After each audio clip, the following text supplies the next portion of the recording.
Ilocos Region, pinaghahandaan na rin ng mga residente ang bagyong Nika. May ilan namang nangahas pa rin pumalaot sa dagat kahit na may banta ng masamang panahon. Para sa ibang detalye, makakausap natin sa linya ng telepono si Brian Basa. Brian, ano bang sitwasyon dyan sa mga oras na ito? Ruth, paulan at nagbuga ng malakas na hangin ng bagyo sa bayan ng Pagudpud sa Ilocos Norte at hanggang ngayon pa rin naman ang nararanasan ng mga residente. Kaya kanya-kanyang diskarte tuloy sila para maghanda kanina. Hindi huling isda, kundi sako ng buhangin ang buhat ng mangingisdang si Everett kasama kanyang anak.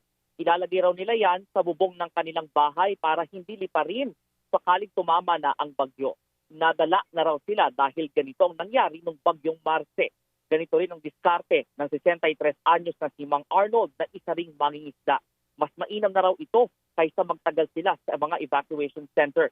Kaya hanggat kaya pa ng bahay nila, doon muna sila mamamalagi.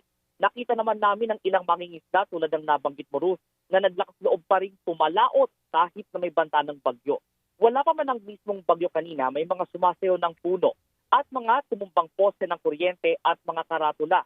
Ayon sa alkalde ng bayang si Rafi Benemerito, hindi nila masisisi ang mga nangangahas maghanap buhay, lalo't hamon sa iba't ibang industriya ang naging lagay ng panahon dahil nga magkakasunod ang bagyo.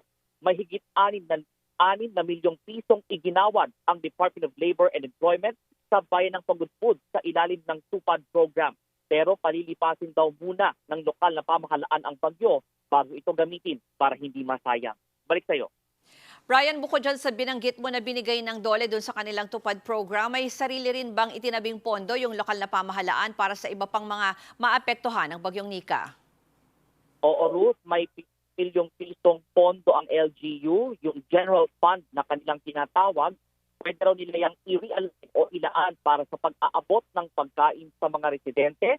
Sapat daw ito para sa halos 8,000 pamilya sa bayan. Pero syempre raw ay binubuksan pa rin nila ang pinto para sa mga donasyon galing sa ibang mga individual at grupo. Ruth. Maraming salamat at ingat kayo dyan, Brian Basa. Mga kapatid, ako po si Ruth Cabal. Maging maalam at may pakialam sa mga may init at rumaratsadang balita sa Frontline Express. Para maging updated sa balitaan, mag-subscribe lang sa social media pages ng News 5.